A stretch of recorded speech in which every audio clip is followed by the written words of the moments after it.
త్వరలో రైతు విద్యా కమిషన్లు, కౌలు రైతుల రక్షణపై అఖిలపక్ష సమావేశం, పౌర సమాజం ప్రతినిధులతో సీఎం అంటూ కూడా చూస్తున్నాం. త్వరలోనే రాష్ట్రంలో రైతు విద్యా కమిషన్లు ఏర్పాటు చేయనున్నట్టు రేవంత్ రెడ్డి ప్రకటించారు. సో వివిధ సామాజిక సంస్థలు అదేవిధంగా పౌర సమాజ ప్రతినిధులతో కూడా ఆయన భేటీ అయ్యారు. ఇది సీరియస్గా అపార్ట్ ఫ్రమ్ పాలిటిక్స్ ఇది వెల్కమ్ చేయాల్సిన అంశమే. ఇక్కడ మనం చూసినట్లయితే కౌలు రైతుల రక్షణపై రైతు విద్యా కమిషన్లు కూడా త్వరలోనే ఏర్పాటు చేస్తున్నామంటూ కూడా చెప్పారు. ఏ ప్రభుత్వం వచ్చినా గతంలో కనుక రైతు భరోసా కేంద్రాల్లాగా ఎలాగైతే హడావిడి చేశారో కేసీఆర్, ప్రతి ప్రభుత్వం ఏదో ఒకటి రైతుల పేరుతో రాజకీయం చేయడం సహజమే. కానీ మొదటిసారి ఆ పందాకు బ్రేక్ చేసే ప్రయత్నం చేశారనుకోవాలి రేవంత్ రెడ్డి.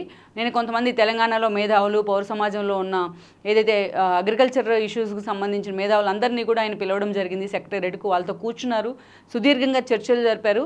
కౌలు రైతులకు కూడా లాభించేలాగా తక్షణం మనం ఏదైనా పథకాన్ని రూపొందించాలని కూడా ఆయన ఆలోచన చేయడం జరిగింది.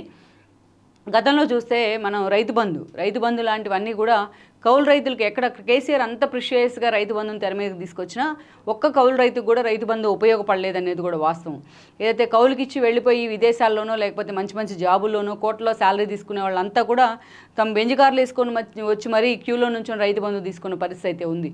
బట్ అదే పొలం కౌలుకు తీసుకొని కౌలు చేసుకుంటూ కింద మీద పడుతున్న రైతులకు మాత్రం ఎక్కడా కూడా రైతు బంధు వీసం ఎత్తి సాయంగా కూడా ఉపయోగపడలేదు.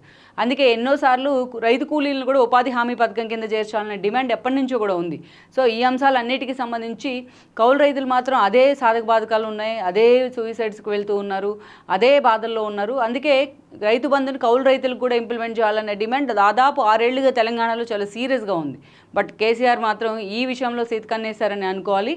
ఇలాంటి దాన్ని బ్రేక్ చేసే విధంగా కౌలు రైతుల పరిరక్షణకు కూడా ప్రత్యేకంగా మనం ఏం చేయొచ్చు అనే అంశానికి సంబంధించి రేవంత్ రెడ్డి నిన్న కొంతమంది మేధావుల్ని, కొంతమంది అగ్రికల్చర్ రంగానికి చెందిన నిపుణులతో కూడా ఆయన భేటీ కావడం జరిగింది సెక్రటేరియట్లో.